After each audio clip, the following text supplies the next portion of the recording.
Jez. And I'm Cal. Together we are SheKan. And this is Spill the Prosecco.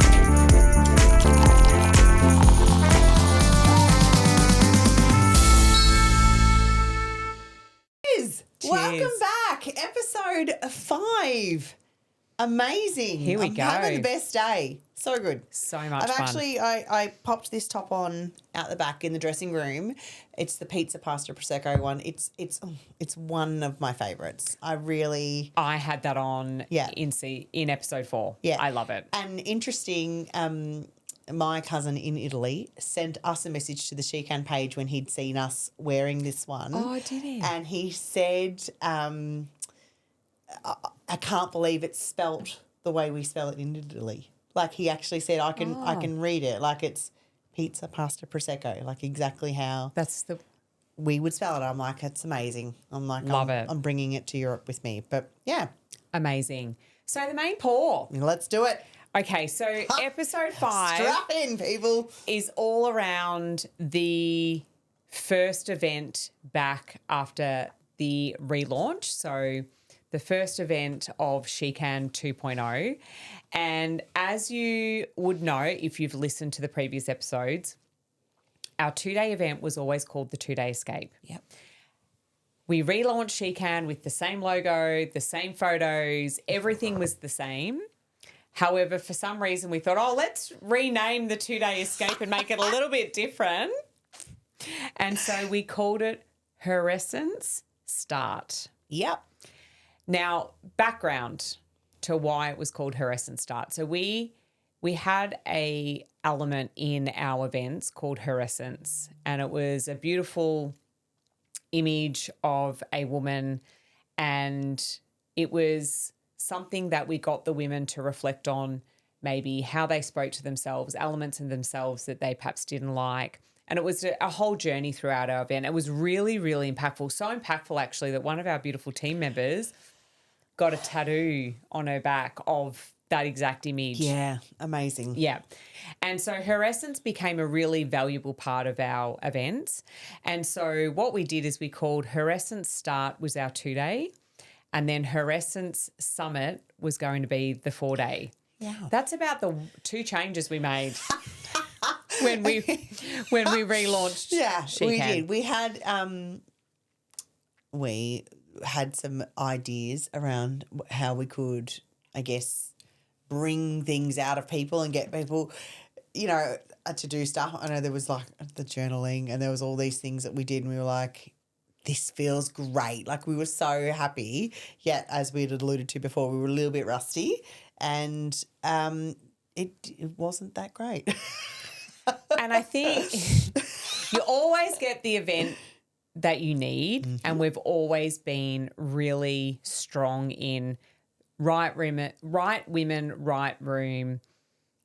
The women that came to that event that got breakthrough moments would be like, what do you mean? Like it was amazing. Exactly. I know. Yeah.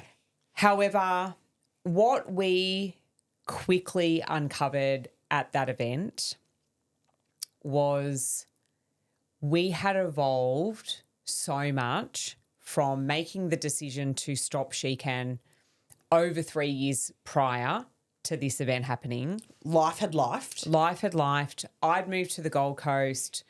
Our relationship had not changed. However, we had evolved so much that the event that we ran was the old Shez and Cal. It was the old SheKan. It really was. Yeah. We laughed and joked about, we wear flats now but there was so much of us, of the old, that we thought would just pick back up where it left off, but those 2 humans didn't exist anymore. I can even remember what I wore. Yeah. One of the outfits I wore to the You're into your pants, aren't you? 2-day in Albury, which is some of my most favourite photos. That 2-day was enormous. Yeah, that was a big one. There was... It was a massive room. 90? With the pole. Yes, yeah. And I wore the same pants, and I don't think I've worn them since, because it was that event killed those pants for you. It did. Maybe I'll do a full circle, maybe come back at one point. I just love those pants. They're H&M. But it's really interesting because both days I wore outfits that I would have worn every day of the week in SheKan. We got a photographer to that event. The venue at Airtree in Yarrawonga, an incredible venue. Oh, my God. Like, we had Ruby's 18th there. I mean, she's bitched her entire life because it's my fault. She got born in June. Yes, so she's pissed at me from day one. Winter. She's like, winter birthdays are shit, mum. And I was so determined to make her 18th special. This venue did exactly that. We had accommodation. We had a beautiful space. It's outside of Yarrawonga a little bit. So you knew it was only going to be, your crew. Like, the main function room has everything you could ever imagine. Like, it is just for an event, like for Ruby's 18th, it could not have, and the owners, Jules, who we know is an avid listener, so we love that she's listening right now, like above and beyond as far as customer service. And, even with Ruby's 18th, I remember sitting there, we were actually getting our makeup done and I was having a glass of Prosecco and I remember thinking, I could see them outside, like one was on a blower, one was mowing a lawn. And I remember saying to Joey, that would be us if we decided to do this at home. And this is exactly why we choose a venue like this. And we were lucky enough to be able to put all-inclusive packages together because there is accommodation there. So they sold out super quick because it was such an incredible value. And the food, everything. Amazing. And it is one of those more rustic type, homely, relaxed, beautiful grounds, gardens, swimming pool. You're basically amongst farmland. Like, it's amazing.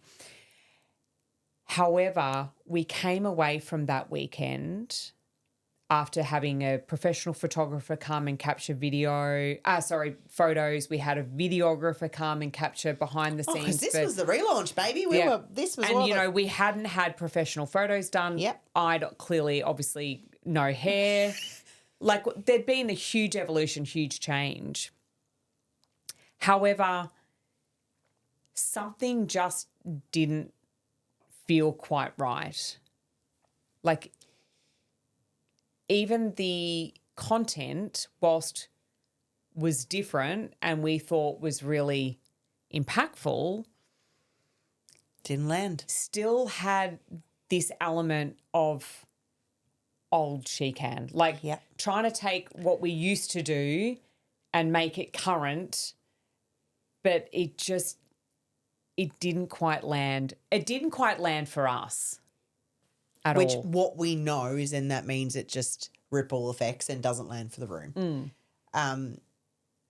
We'd chosen a space that we would generally always choose, but that didn't work because we were different. Yes. We'd chosen a system or an event or a mapped out schedule of how we've always done it. That didn't work. No.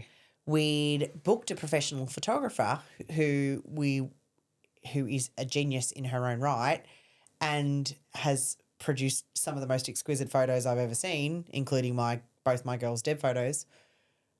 However, what we've always done is, let's get a quick few shots in the break. That's always worked good. Didn't work. Yeah. So there was all of these things that we had always done. What it all led back to was us. Different. Yes. So why would you think what you've always done the same would work? Yeah. And it's interesting because you wouldn't have the learning if you did it any other way. We wouldn't have got the aha. Yes. The aha came at the end of the event. Like, we've always had this ability, and we've talked about it a lot, to adapt and change and quickly change it on the fly and however that looks. Whatever we did at that event, it didn't land. And the aha came after. Yes. And it'd be interesting to hear from the women that were there, because I think... If you're listening, just write us a little comment. We can take it. DM us and don't... No, kidding. But...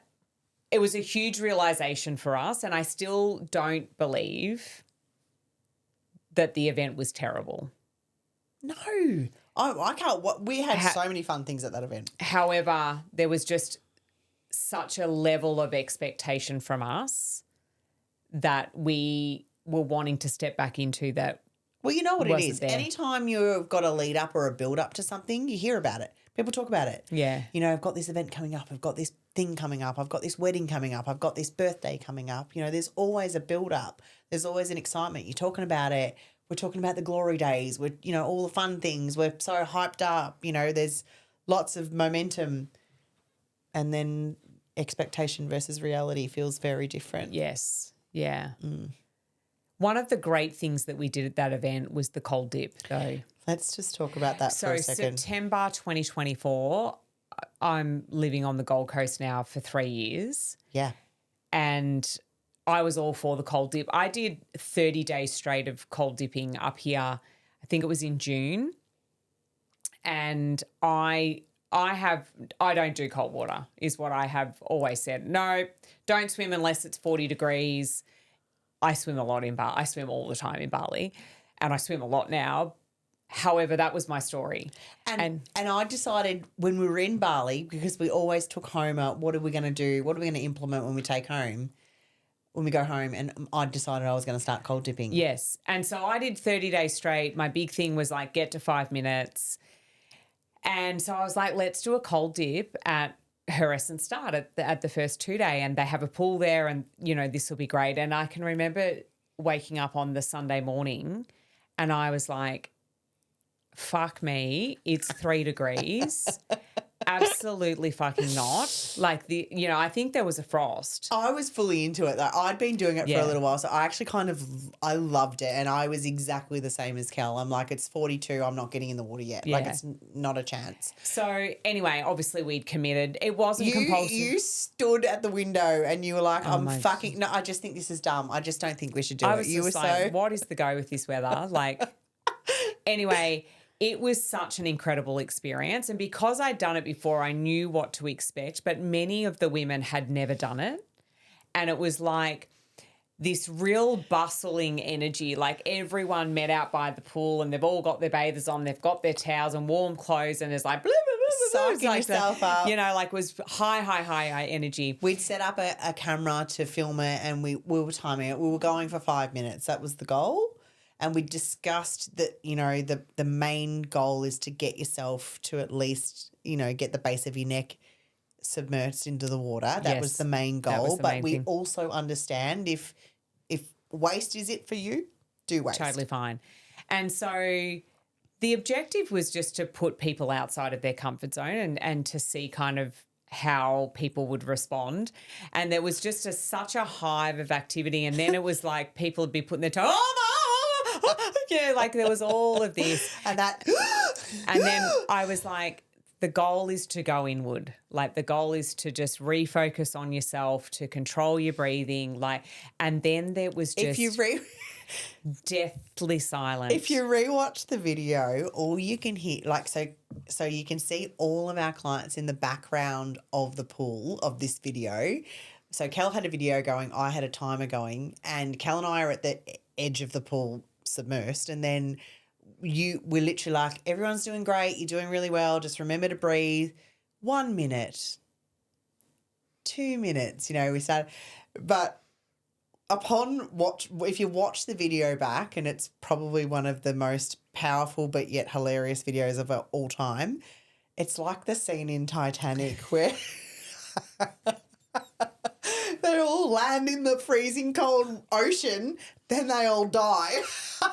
And it's just like, but again, the energy after that. The high fives, the love. And it is one of those things that if you've ever done cold dipping, you'll understand, is that you almost feel like a bionic woman for the rest of the day. Like it's just such a sense of achievement. It's an achievement, yeah. And so, yeah, it really set the scene for day 2 of the 2 day. We had an absolute blast of a VIP party on the Saturday night. Oh my God, so much So fun. much dancing. We had Dane Runnels come and play who is live. he's just a vibe all on his own. He's so much fun. And so like all of the ladies played that up and just had such a good time. We had the Payella people there. Oh yeah, they're amazing. They were out in the freezing cold at night time cooking our Payella. Delicious. Yeah. So there's all these little there's specs. so many elements of what was an incredible event. But I guess if we look at like the spilled everywhere and what we learned is that to move forward, we weren't able to move forward doing what we used to do. Yeah. Yeah. That was a huge for us. We were like, this isn't it. Yeah. And I think I go back to when we got the photos delivered. So Which the photos happened in it's like, oh, okay, cool. Let's go get our photos done. Great. That was the lunch break of day one. She was blowing a gale, was freezing. We climbed under a gate. And we had to run back to the car because the rain came in, which was again under the gate. Yeah. Which we're like, these photos are going to be hilarious. It's going to show such an authentic vibe, such an us vibe.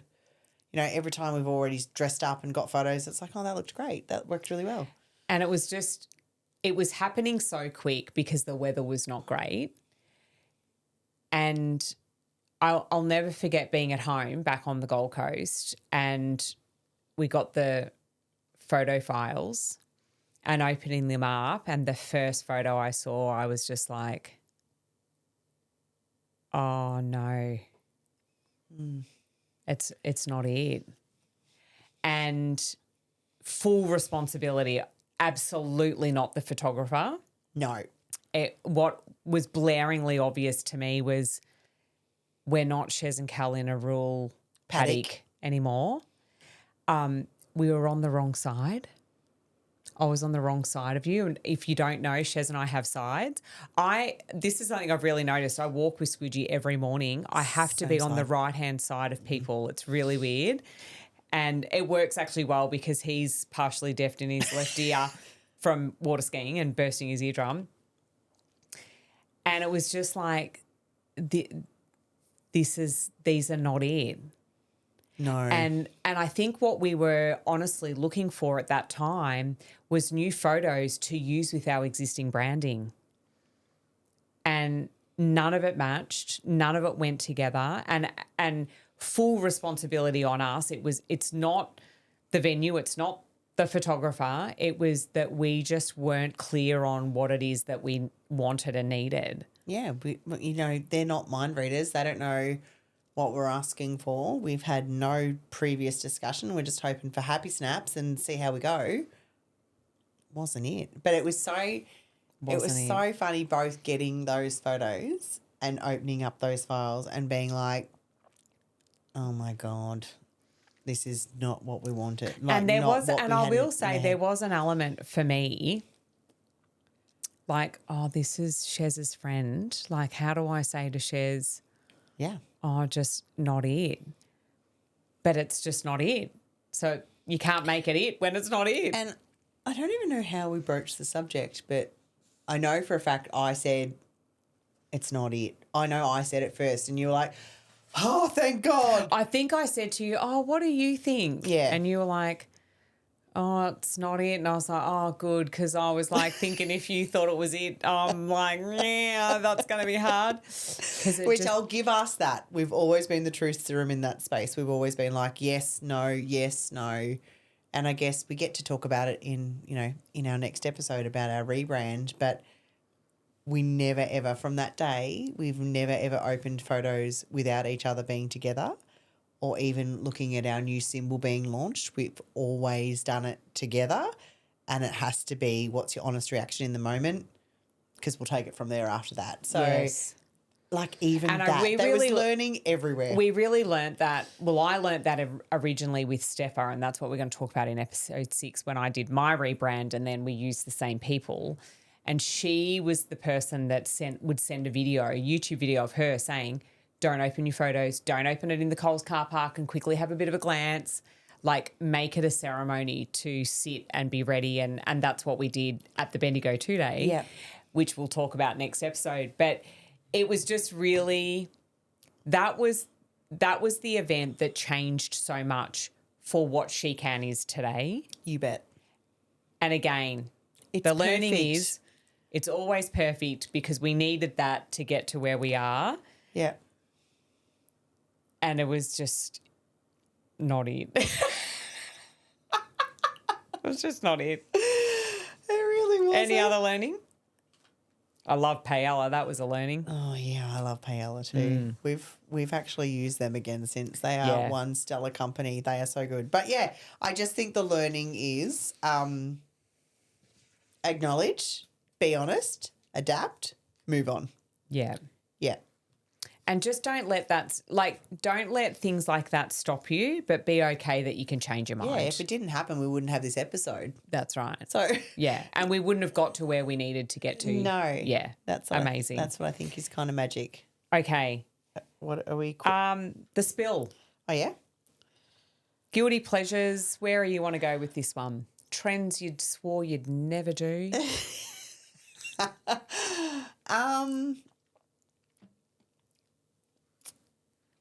Okay. Well, I was going to Go. say, so Shez and I Mm-hmm. discussed after season 1 that I made a suggestion of like, how about we order something that is in our algorithm or that we've seen online that we'd be like, oh, let's order that and take it for a road test and then we can review it on the podcast.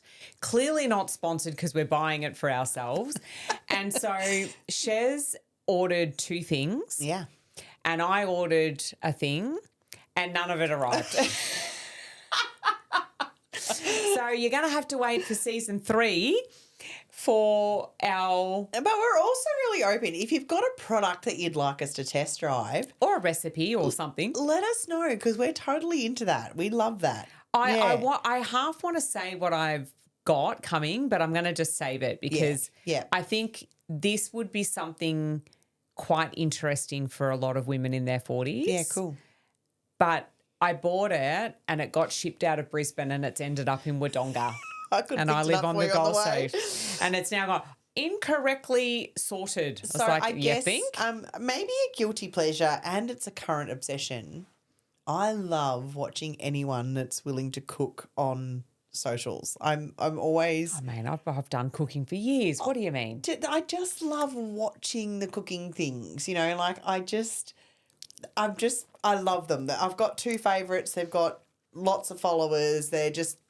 And Who's they're your favourites? couple of... Michael. Yeah, I think it's him. Michael Finch. He's a legend. He's an actual legend. Butter. Yeah. Butter. I just love it. We be cooking. But I actually try a lot of the recipes as Yeah. well, which I kind of love. Probably not going to do the Snickers salad, just so you know. Yeah. No, but I just anyone that's willing to just do that online. Steph cooks stuff. I really like her too. Oh, yeah, she's good. really good. Yeah, she does a lot of Aldi and air fryer and stuff. That's good. old cook. No, old Nutrix. What's that? No, what's that one? Oh, you can't teach an old. Oh, Dog and Nutrix. yeah, it's along the lines of that. She's hilarious. Oh, yes. I know the one. Yeah, Yes. I love her. I don't know her handle. Yeah. No, but I just Do you follow Khan? yeah, I Yeah, love it. he's good. I love when he does a hangover. Like, Do you it's always follow, really spicy. what's her name? Amy. We Don't Waste Anything. No. Okay, she's hilarious. She's a It's a new one to me. she's a got Queenslander, and she literally does not waste anything. You would be horrified because you're like out the back door, feed it to the dogs. Yeah. She's like, what can I turn this into? Like, Ooh. it's amazing. Okay. Some of the stuff she comes up with. I'd have a look. But have you seen it's the one of new those things. viral dumpling lasagna? I have. Yeah, I'm you like tried my it yet? mouth. No, I haven't. My mouth's watering at the thought of it. Don't think it's gluten free, but yeah, I've always loved cooking stuff. I do too. I feel like, you know how you look at if you look at your Instagram and you see clearly what the stuff you've been researching. Mine always has cooking stuff. Same. Every single time. Same. Yeah. Yeah. Yeah, So me it too. shows you top 3 things that you search or are interested in, and mine's always got cooking stuff. Yeah, and I will often have thrifting, Oh yeah. upcycling, and food. Yeah. The thrifting I love watching, and the upcycling I love watching. None of them I would do because someone asked me, I was like, literally don't buy anything. No. I don't. I'm ready to start getting rid of more stuff. Good one. All right. Amazing. Shall we jump to Yeah. Are we? question? Oh, okay. Let's go. All right. So this was a listener question that came in. Thank you for submitting questions. I really love them. We had some really great questions, and we're going to give you a reminder of this more often. But in our Instagram bio, the form to submit a question is linked there all the time. If you have a question or a topic, anything, go there and drop it in. This one couldn't have fitted more perfectly with this episode. Yes. So if you paid for something and ended up disappointed, how would you deal with that?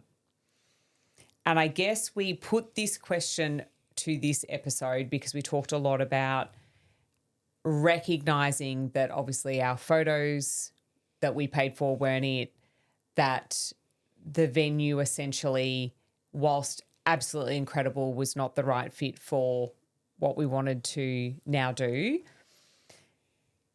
How would you deal with that? Well, a couple of things, but a few things come to mind. The overarching and the thing that everyone has to know and nail and beyond anything else is you take personal responsibility. Yes. And pretty much after that, everything else is mute because it is 100% on you as the individual or Cal and I as the team that have booked. It's 100% on us the reason it hasn't worked out, not them. And then that's how you start the conversation, you taking personal responsibility. The only time you can ever be disappointed is when you go in with an expectation. Cal will still talk about going to see A Star Is Born. And also there's one event we went to that we went in with really high expectation and we were underwhelmed.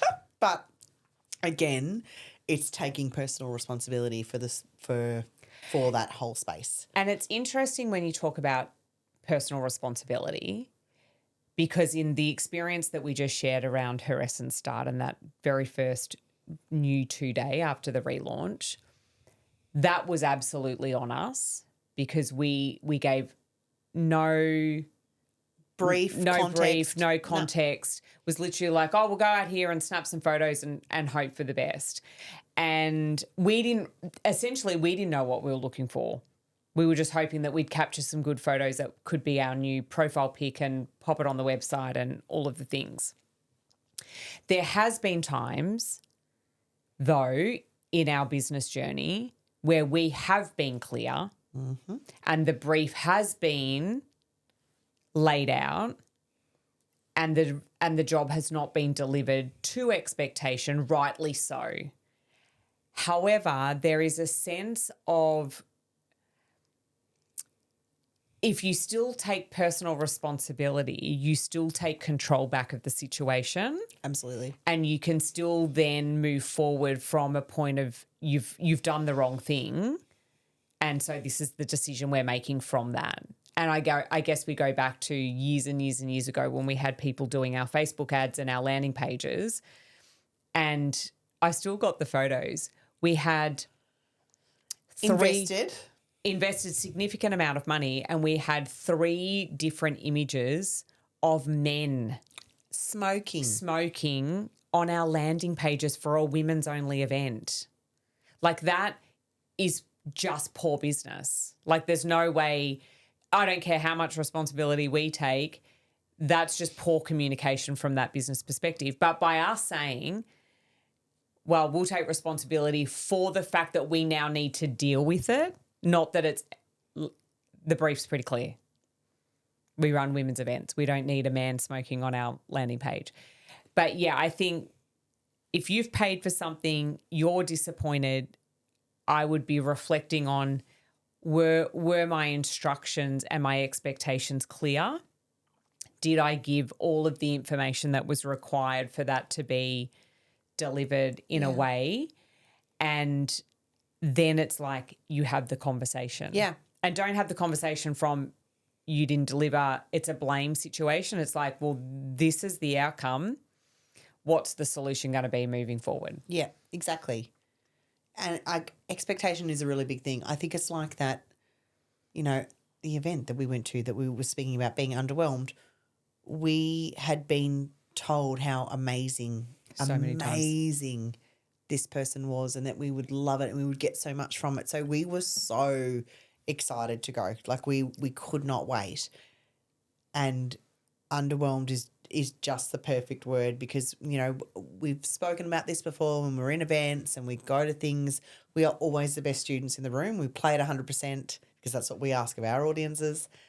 And it absolutely didn't land, yet just the makeup of us and that what's next kind of mentality after we'd done the work, we were literally in line signing up for the next event. So the next evolution of that event, let's go. We were filled in the forms, applying for the interview. And I'll never forget, and some people do know this story, that we had applied for the interview day came up, but we knew interview day was looming and we were like, it's not it. I said to you, I don't think we can do this interview because I don't even want this guy as my mentor. Do you know we got pulled out the back to do a testimonial, and just it felt so inauthentic. Yes. Yeah.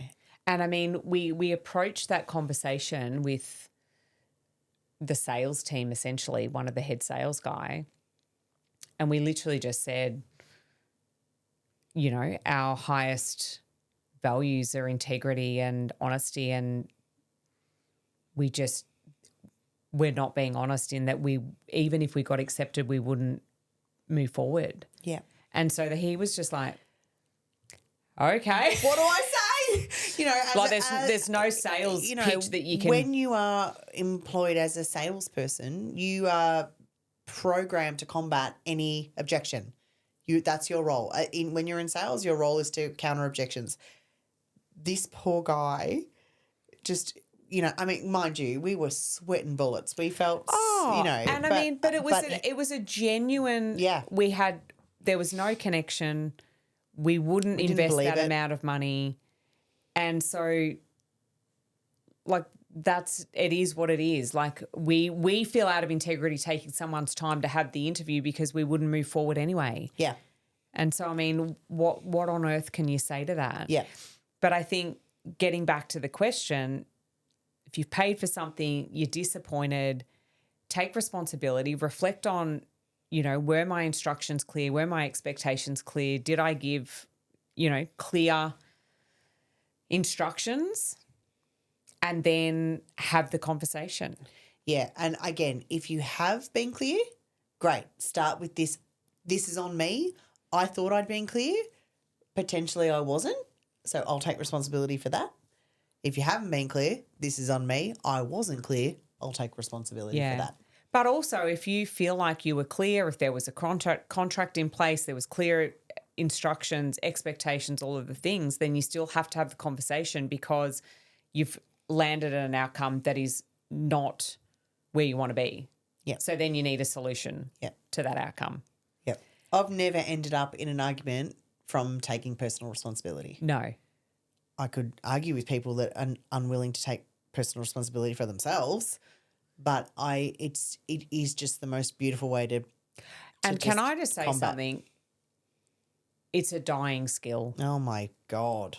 Like right now, like, you know, just with what Squidgy does with his business and dealing with builders and just actually anyone, like even mate. Even solicitors, right? I work with. I do a bit of their work, and I like, for example, we got a building package yesterday that was for, let's just say it was for Kyala, right?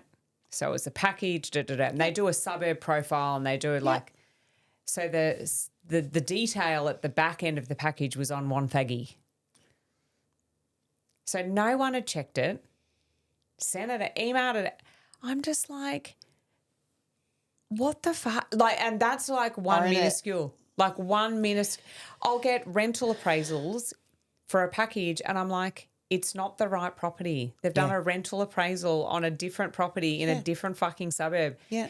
Don't care. Yep. Well, Squidgy paid $4,500 for an appraisal to be done. The guy sent the appraisal from 12 months ago and just resent it. Turd. And Squidgy goes, oh, that's amazing. There was some council document like you don't need a footpath or whatever. And so our like head surveyor guy goes, tell me who you spoke to at the council. Like, this is amazing. It's going to save. Oh, sorry. Look, Like personal response. Nah, Flick send it on.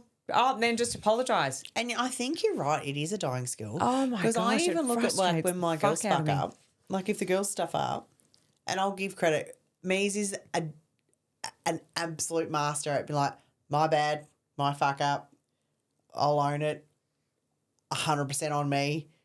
You got nowhere to go as a parent to yell after that. Once they've owned it, what do? You can't just keep following around trying to yell at her about it. She's already owned it. Like, Yeah. and she's smart enough to have worked out this is the best way to move on from this shit. I'll just own it in the moment. Granted, the other day, I can't even tell you what actually happened, but I know clearly poor Joe Balls wasn't quite through it. Like he was still a bit pissed off. And so he kept going and it was him and me's. And I remember looking up from the bench going, it's done now. Time to stop. She's owned it. You're still going. Like, Yeah. he's like, oh, I'm like, no, you have to understand. She's moved on. Owned it. She's moved on. Now you have to. You don't. Once they've taken responsibility, you can't keep going. Yes. But mate, a dying skill is true because so many people are petrified to own that. And there's just too much if we get away with it, so it does matter. Yeah. Yeah. All right. Good one. That's us. Last sip. Last sip. Have you got any left? Yes. I do. Thanks for joining us. Yay. We will see you back here for episode 6, which is the SheKan rebrand. Oh, what a fun time. See you then. Bye.